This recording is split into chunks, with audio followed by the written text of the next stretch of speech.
Well, while I wish I could have brought Bo with me, he's tied up with stuff in West Virginia. I didn't want to miss an opportunity to get over here to Topton, Pennsylvania, and talk to our man, Sergeant Adam Krick of Goons Up, who is a fellow 03 fucking 31, right? Give me some, right? Who fought in Iraq and spent his time in the Corps during the GWAT era, and now he is the owner-operator of Goons Up Apparel. So tell me a little bit, man. We're going to go from the beginning to where we are now. So first of all, what led you during GWAT to, I mean, you joined during the height of us going to war. What led you to the Corps? What led me to the Corps was my brother actually had a buddy who was a Marine. I still talk to him, and he was an 0311. And he served during Desert Storm. And so I watched that, on TV as a little kid. And then as I got older, my senior year, I was watching the invasion of Iraq on TV, and I saw the Marines in Nasiriyah, and that's really what solidified it for me to join the Marine Corps. And you ended up going to the same unit that had pushed Nasiriyah. So that's right. Much like yourself, during peacetime, I came up in 1-2. I was in Alpha Company. And I was too. Yeah, buddy, there it is again. I was a machine gunner in Alpha, did a MEU, did a Panama. And that was my start as an infantryman. So you also, you observed that, hey, there's 1-2 pushing through Nasiriyah, and there's some legendary guys out of that unit. Yeah. Justin Liu, Navy Cross recipient with tracks, was attached to 1-2. Yep. Gunner Dave Dunphy, Silver Star recipient, fought there. Lieutenant Mike Seeley, Silver Star recipient, who I served with at 2nd Recon. Gunny Jason Duran, there was a lot of badass dudes in 1-2. And interestingly enough, before Duran was a gunny in 1-2 with Nasiriyah, he was a platoon sergeant, staff sergeant in 1-2 with me doing a MEU. So interestingly, I know some of the same people, and you fell in on some of those same legendary guys. Yeah. And your fighting took place in where when you were over there? So my first tour was in Iskandariya, which is just south of Baghdad. This was before the Marines were just in Anbar. Yep. Yeah. So we were down there south of Baghdad. That was we were there July 04 to February of 2005. Okay. Insurgent fight, daily contact. Oh yeah, mortared every day. Those are good. It was days. a Wild West. Those are good days. Those were the good days. Yeah, the good old days. The worst is when you're sitting there and you're like, oh, there's one, and here's the next one. It's closer. You're like, shit, man, counter battery, come on. Come on with it. So you do your first enlistment. Now, did you just do 4 years, 8 years? I did 8 years. So my first 4 was with 1-2. I did 3 deployments to Iraq with 1-2. Okay. And then after that, I went on I&I duty. Okay. With 225 Echo Company up in Harrisburg, PA. Okay. Yeah. Awesome. Yeah. So what made you decide? Okay, I'm going to hang it up here. So you get up to I&I. What made you say, okay, I'm not going to make a full 20 of this, or did you have your plate full? What was your deciding factor? Said, you know what, man, my heart's full. I'm going to roll out of here. Yeah. So what happened was at that time, this was like 2011. We had our 3rd child on the way, and I wasn't sure if I wanted to stay in or get out. So I took orders to 1-6. Okay. For my last year, and I got back to the fleet, and not to sound like like some guys do, but something had changed about the fleet. Like 1-6 was a hard unit; they're a good unit. 1-6 got a great reputation. Yeah, absolutely. Yeah. Very proud to be part of that unit. But something had changed at the fleet. Like, you couldn't do certain things that you used to be able to. I'm not talking about hazing, but just hard training. Yeah. Right. And so that, along with having my 3rd child on the way, I decided to hang it up. Yeah. After 8 years, so. Yeah, I think it's wise when guys see the signs, and I've talked to Seabass about this. Seabass was on the verge of taking a commission, and he said, "Hey, do I stay or do I go?" I said, "Man, that's heavy to ask anybody that." Yeah. I said, "But what nobody can take away, officer or enlisted, you're already a United States Marine. That's right. And you can never take that away. I tell anybody you can do 4, 8, 20, 22, 24. Hell, you can do 40. But if you're going to do it, just do it right." And leave with your honor clean, and it sounds like you did that. Yes, absolutely. 3 kids on a sergeant's paycheck, man. That's lean times. That's for sure. That's putting a recliner on a payment plan at the PX. That's right. Yeah. So man, I don't blame. And you settled back here. Is this hometown? This is pretty close to home. I grew up about 15 minutes from here in Kempton, PA. Okay. Yeah, but this is home. So you left. Obviously, you're extremely proud of being a machine gunner, of being an infantryman. What sparked this magic that is called Goons Up? Yeah. So when I got out, I started working as a mechanic at a local battery place where pretty much like half the county works, and it was a good job. But I just missed something about the culture, of the military and the Marine Corps. Well, why didn't you just blindfold yourself and put an engine together like you did a 240? Right. Did you try that and anybody look at you like you're crazy? No, I never tried that. I should have. But yeah, I just kind of got tired of that. And, like I said, I missed something about the culture in the military. And what I was noticing on social media was there was no real recognition for the infantry, especially machine gunners. There was a lot of focus on, SOF and special forces guys, stuff like that, SEALs, etc. But so I didn't see any of that, and so I'm like, well, I'm just going to start a page and see where it goes. I think what the general public, people are victims to what gets processed, and they get in front of them with whatever type of media. And I'll never take anything away from a SOCOM guy. There are some badass dudes over there. Of course. But there are 30,000 infantrymen in the United States Marine Corps. And then you go ahead and add on the other close combat, reconnaissance Marines, combat engineers, your LAR folks, last 100-yard guys. I don't think that there is enough done by the service. Being an infantryman is a special fucking thing. There isn't a 180,000 plus Marine Corps unless there is 30 to 35,000 close combat troops to build that around. Right. If the infantryman isn't special, then who is? And, right. 2011, I was a brand new commissioned gunner. The time that you were getting out, and I could sense some of that. Now, a lot of that is commander driven. So if you're in 1-6, maybe that's from the battalion commander, maybe it's the regimental commander, maybe it's the division commander. I don't recall who the division, the regimental commanders were of 6th Marines and 2nd MARDIV respectively back then. But if the infantryman isn't special, then I don't fucking know who is. That's right. And I'm glad, when I first came across your product, I'm like, okay, this cat's for real. It's like, wow, this is good. And I could tell that it was authentic. There was some pick 'em deep. There was talks of employment. There's a fucking Fool's Manual. There's all these references. And then I watched it start to grow. The 11, the 21, the 31, the 41. I don't know if you should do 41 shit. I always bag on fucking Mortarman. Yeah. They're like our sworn enemy as machine gunners. Right. But you did something that recognized the entirety of the infantry. You recognized the doc, and now you're spreading to other stuff. But it's nice, and to get back to the SOCOM piece, that's a very small community, and the valor of that guy in combat is no different than the valor of a PFC that has to cross a street under heavy gunfire and get a 240 into action to kill the bad guy. As you say, get that fucking gun up. That's right. Right? It's almost more impressive that a 19-year-old kid runs across the street and gets a gun up compared to a 35 or 36-year-old guy making a decision on a battlefield, right? Right. That kid's scared. Very well, is probably getting shot at for the first time.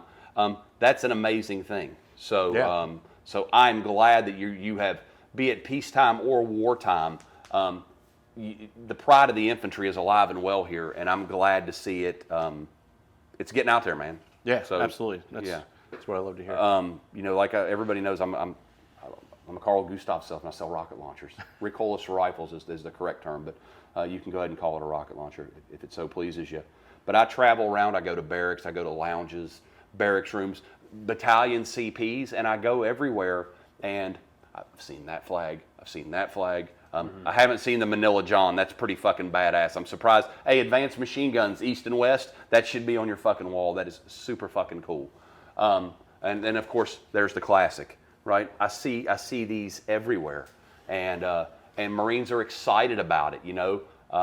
They're out there doing gun drills. They're out there doing training. They're out on ranges. If I'm in a leadership position, I want you to take a look at is you need to do a better job, in my mind, of making Marines proud. You should make them proud that they're a fucking infantryman, man, or a machine gunner, or a assaultman, or a mortarman. those are truly the people out there where the rubber meets the road and defend our freedoms, right? Agreed. Here, abroad. So, Yeah. I mean, that's really the main reason why I started, just to instill pride in all these infantry MOSs. So, and I look and I see some of the other vendors, and I'm not going to go out here and name them. I mean, God bless them. They're small business owners, large business owners, some of them at this point, and they're out there. They're making product, but the authenticity that I see with a lot of other, military apparel companies, it's just not there. I mean, you make a fucking Thul's manual, for God's sakes. You've got lapel pins for each individual MOS. There's something that is unique and specific to that culture that I don't think anybody does a job of capturing quite like you do. Like if I'm some grunt kid in the barracks and I don't have an EGA, but I have the anchor, the eagle, and a skull with a rope to wrap through it. What badass, testosterone laden fucking 03 isn't gonna be like, man, that's fucking cool. that's right. Yep. That's fucking badass, man. Yeah. So, Yeah. I love it. And here we are in your shop, man. We're surrounded by you got weights. This looks like it's owned and ran by a machine gunner. I do wish we had like some pine oil smell. Yeah. Like when you did like really? a field day. Yeah. It is Thursday, right? Is it? It is Thursday. It's fucking Thursday, field day Thursday. Yeah. Right.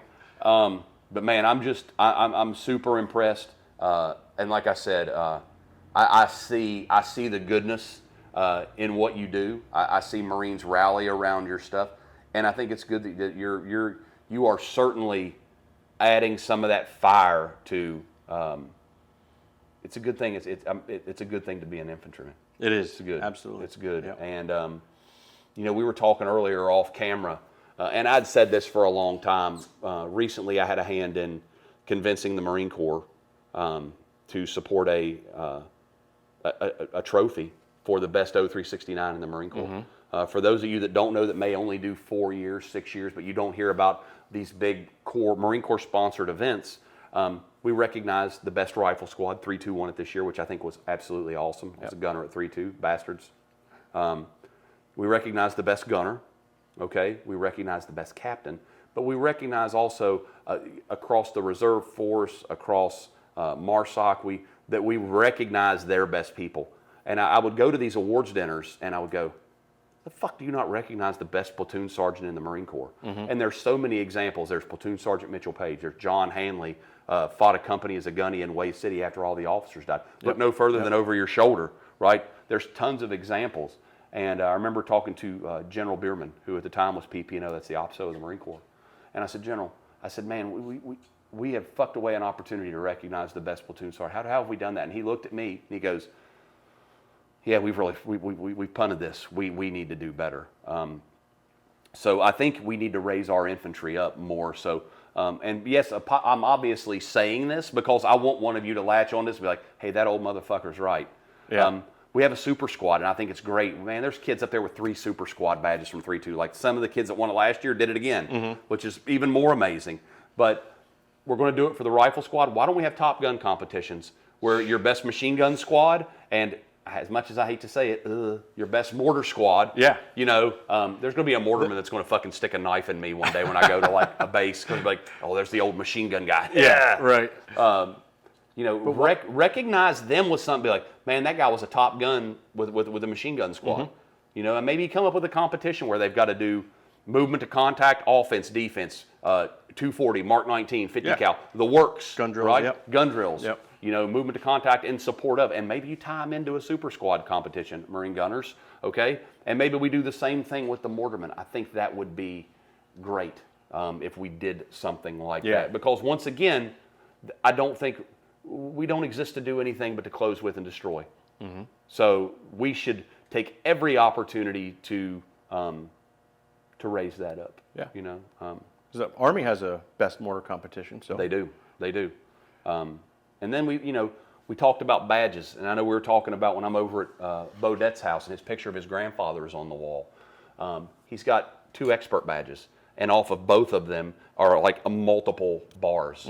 So we got air crew wings, we've got jump wings, we've got UAS wings, we've got designators across all these different MOSs, and I'm not taking anything away from any of them, but we should have something, I think, that says that's a fucking infantryman. Yeah, that's I a agree. big deal. So if a kid is an expert, this is just me spitballing here, but expert, light machine gun, medium machine gun, heavy machine gun, grenade machine gun launcher, hand grenade, whatever the weapon system is, gets a bar for each of them. Yeah. So when that guy walks in, they're like, that guy's coming from the grunts.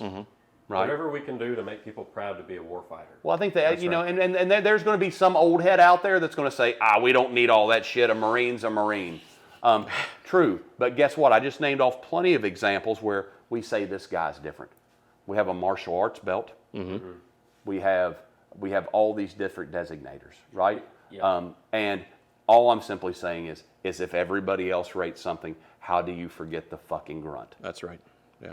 Without the grunts, you know, there'd be no purpose for the Marine Corps. There would be nothing. Yeah. What's always confused me is, especially during peacetime Marine Corps, you got commanders really pushing PME over anything, you know, and I just don't understand how we're not trying to elevate these kinds of competitions and courses that are actually making people better warfighters. Yeah, you know, I don't know if it's PME, but me and you and Bo have talked about this on our show a lot. Is you will see people will take their eye off the prize, and we talked about this yesterday in the garage with Bo before we got on the road.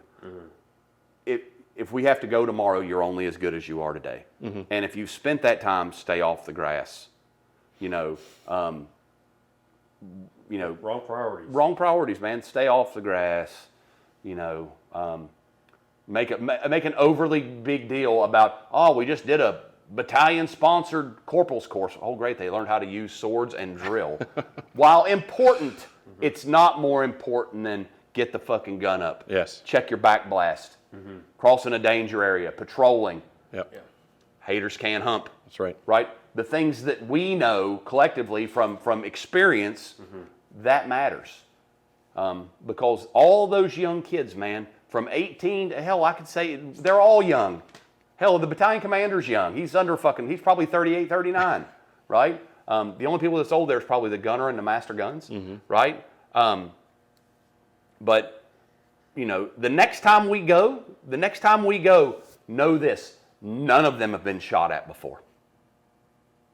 So the best thing you can do is stress that system mentally and physically with realistic shit so that when they do go, at least it's somewhat familiar. You know, I understand fire superiority. I understand zeroing. I understand first round effects. I understand all this. Don't take up bandwidth with bullshit. So again, if you're listening, I'm pro infantry. I'm pro leading. I'm pro everything, man. But our infantry should be treated special because it fucking is. Yeah, I agree. Because 9 times out of 10, if someone's enlisting to be infantry, like they know what they're getting themselves into probably. Like there's a chance they could go and do infantry things, right, in war. Whereas some other MOSs, you know, there's chances you won't do that stuff. But when you're infantry, you're signing up knowing that there's a chance that you could do that stuff. So, I mean, it's a special thing, really. Yeah, and people always say to me, well, you go to infantry, you don't get a job skill. I will tell you the intangibles that I've gained from being a fucking grunt. I had the best life that I could possibly imagine. So go on record there. I had the best life I could possibly have because I was an 03 in the fucking Marine Corps. There is no doubt. Yeah. And I've known grunts that have went on to do absolutely amazing things. So you go to like big businesses and you're like, oh, that guy must have been a widget repair, whatever. Man, I've never heard of something like that. But you go into some of these big businesses, like who's running that business? That guy was a corporal in 1, 2. Right. What was he? He was an 0311. I'm like, that's fucking amazing, Yeah, right? yeah. So grunts do amazing things out there, man. So yeah, there's a lot of misconceptions about Dumb grunt. Dumb grunt. Yeah. Dumb grunt. But the things that you have to know as a 20-year-old team leader or whatever, call for fire, 9-line Casevac, stuff like that. It's stuff that it's just incredible to think about. You know how many times I've been on a patrol as a platoon sergeant? Because Iraq and Afghanistan is generally a squad fight. But as a platoon sergeant, it was always now some platoon sergeants didn't do this, and shame on those motherfuckers. I promise you nobody's hanging out with those dudes in retirement. But I would go and say, hey, Sergeant Krick, Corporal Krick, I'm just going on patrol with you. I'm an extra rifleman, fight your squad.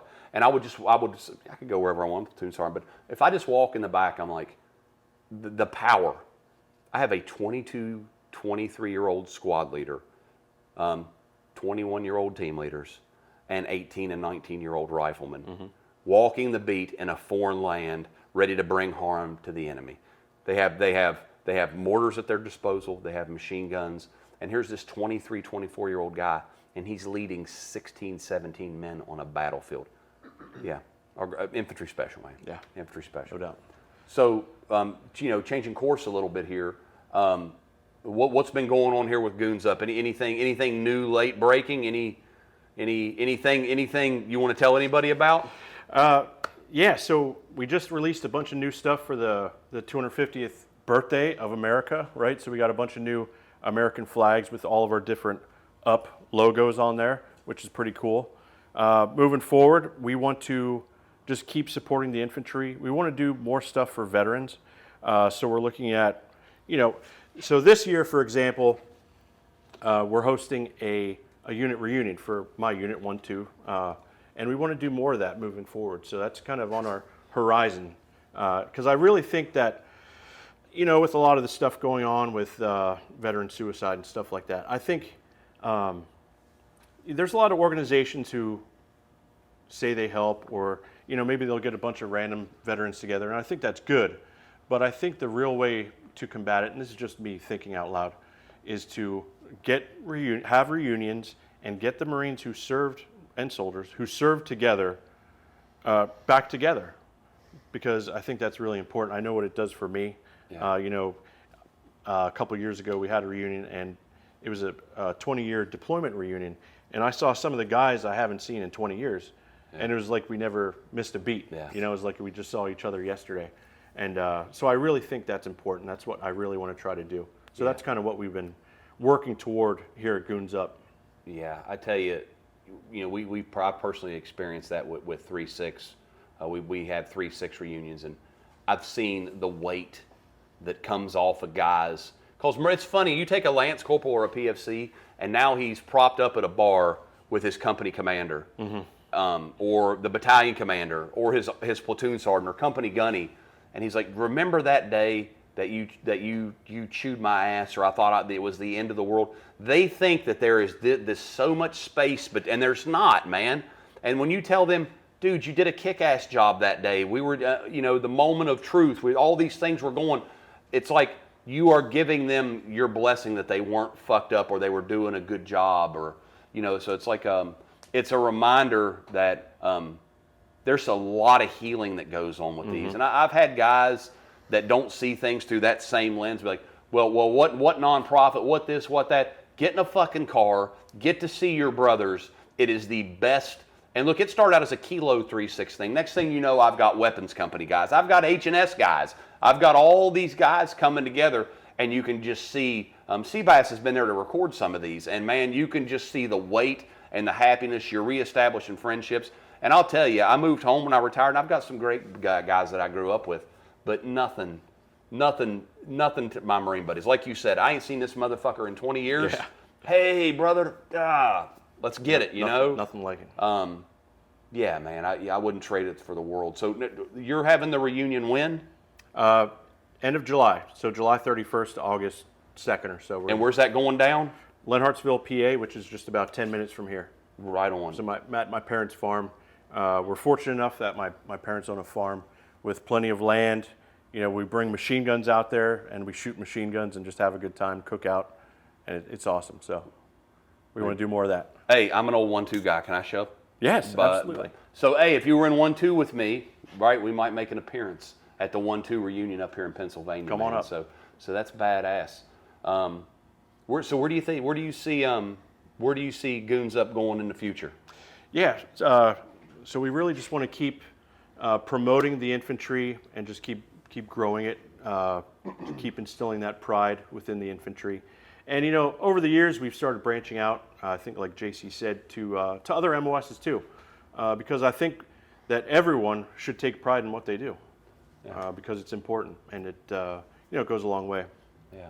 Especially unit pride too, all that stuff. So we just want to continue doing that and just keep growing Goons Up, growing this community, because it's really become an incredible thing. You know, when I started this back in 2017, I never imagined it would turn into what it's turned into. So I just want to keep going. Right, and guys can find you online at goonsup.com. Goonsup.com. Right on. On all the social medias. You can look for me and probably shadow ban, but just look. You'll find it. Well, hey, if you guys want authentic, badass infantry and other swag, you know, check out Adam. He's a Purple Heart vet. He's a badass. He's a machine gunner. He's doing God's work for our Marines and soldiers with all this awesome swag. Support him, share with your friends. And hey, thanks for taking time today and catching up with JC and Adam here on the JC and the Bo Show. Out here. Guns up.